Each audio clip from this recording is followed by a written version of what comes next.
les Red Devils, des Diables Rouges de Manchester United, qui n'effraient personne en Première Ligue. Ils naviguent entre la 10e et la 15e place. Ils ont, je crois, plus d'une quinzaine de défaites. Et une équipe qui, sur la scène européenne, est incroyable, arrive invaincue en demi-finale.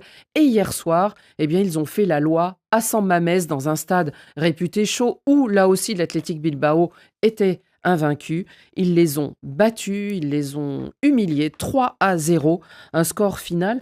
Comment expliquer, Xavier Barré, cette équipe mancunienne à deux vitesses? Hier, on a vu briller Casemiro, Maguire, tant critiqué, qu'on a vu aussi faire des passes décisives. On a vu Bruno Fernandes, le capitaine, faire inscrire un doublé. Comment expliquer ces deux visages un peu Dr Jekyll et Mr Hyde d'une même équipe? On ne va pas parler de l'arbitrage, même si les Espagnols en parlent beaucoup ce matin. Parce que oui, avec les conclusions. Il y a quand même eu un carton rouge tout à fait justifié, puis après un carton rouge oublié. Bon, bref, sur une action, sur la même action. Donc, voilà. Bilbao a joué 1h10. A joué, voilà, en infériorité numérique, donc forcément, ça a aidé un peu Manchester United. Mais maintenant, c'est vrai que ce que vous dites, je pense, ce sont des très grands joueurs à Manchester United. L'effectif est quand même il y a que des joueurs de très haut niveau. Après, ils ont du mal à faire une équipe. Ils ont encore changé d'entraîneur, on le sait, en cours de saison, avec une philosophie complètement différente, ce qui est arrivé Ruben Amorim du prédécesseur, le néerlandais Ten Hag. Donc, du coup, pour une épreuve comme le championnat, qui se joue sur la durée, où il faut de la régularité, eh bien, Manchester United est passé à côté. En revanche, quand il y a des coups à jouer comme ça dans une Ligue Europa qui est quand même la deuxième division européenne, donc déjà Manchester United part a priori avec un avantage par rapport à ses adversaires, eh bien ces joueurs-là, ils se retrouvent et puis ils savent une chose, c'est que le vainqueur de la Ligue Europa, il va en Ligue des Champions. Donc vous pouvez être 14e du championnat d'Angleterre et vous qualifier par la Ligue des Champions par le biais de la Ligue Europa. 6 clubs anglais en Ligue des Champions l'année prochaine. C'est ce qu'il a dit en plus à Amorim. Donc ils ont compris ça depuis quelques mois et ils le jouent à fond. Ils l'ont dit en plus, Amorim, il a dit lors de son interview après le match face à Lyon, il a dit que le fait qu'aujourd'hui ils ne sont pas menacés de la relégation, ils ne descendront pas. Ben, pour eux, aujourd'hui, c'est une priorité de pouvoir gagner cette Ligue Europa. Mais je crois qu'il faut aussi souligner les adversaires qu'ils ont eu, le parcours qu'ils ont eu. Quand on regarde, ils n'ont pas forcément affronté un adversaire à part Lyon et aujourd'hui Bilbao, qui sont bien évidemment des gros adversaires. Ils ont été vernis aussi par le tirage, ça aussi on peut le dire. Après, c'est vrai que les matchs, il faut aller les gagner à l'extérieur. Il faut aller réussir à prendre des points. Ce n'est pas la grosse équipe de Real Sociedad. Cette saison, on voit un peu un championnat. Mais effectivement, je suis d'accord avec Xavier, c'est une belle équipe. L'équipe, elle est constituée pour pouvoir jouer des grandes compétitions. Ça ne marche pas en championnat depuis des années, ça ne date pas d'aujourd'hui.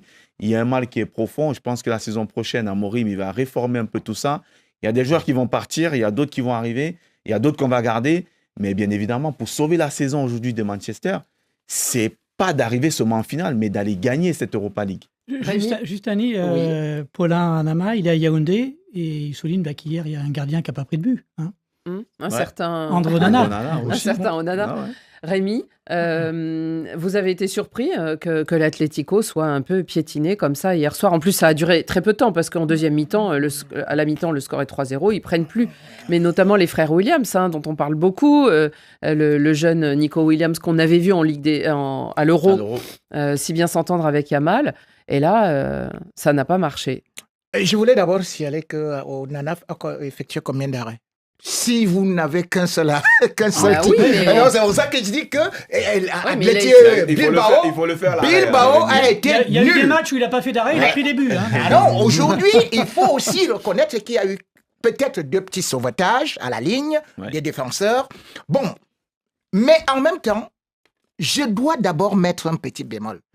C'est que 8e de finale, quart de finale, demi-finale, Manchester United a joué en supériorité numérique. Ce qui signifie que... C'est leur tactique. Voilà.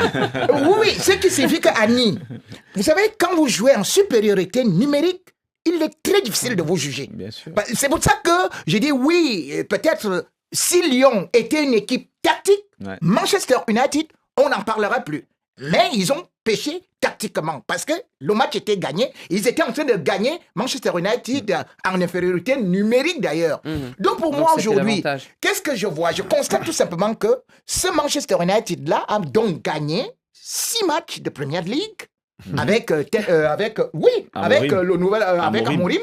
Et puis 7 de la Ligue Europa, dont 3 en supériorité numérique. Donc, en réalité, j'attends encore Vous avez une voir, explication. regarder et surtout, je veux voir au niveau de la finale. Mais une chose est sûre, c'est que c'est bien la façon qu'il croque parce que je vais souligner 2 choses ici, à savoir d'abord que Casemiro, la renaissance, on sait que sur les 13 matchs, il avait à peine joué. Sur 9 matchs, il avait joué 13 minutes. Ouais. Il est revenu comme le joueur le plus expérimenté.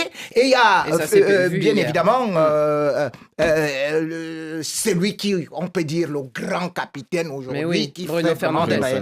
Voilà, c'est important de voir quand même que quelqu'un comme ça, là, il est déjà à 98 buts et 85 passes décisives pour un milieu de terrain. Donc, Manchester United peut bien remporter, doit remporter cette coupe. Et d'ailleurs, il y a un proverbe africain qui dit « Quand on n'a pas de la viande, on se contente de l'os qu'on vous jette. » Frédéric, il y a de la viande, il y a des œufs. Non, mais dans ces 3, sur les 3 finalistes, 3 des 4 finalistes de ces 2 autres Coupes d'Europe seront des clubs anglais. Donc ça confirme que le Premier League... Si c'était Tottenham, ils sont aussi mal classés que Manchester United, alors ça risque de donner du spectacle. Mais une belle finale. Hein.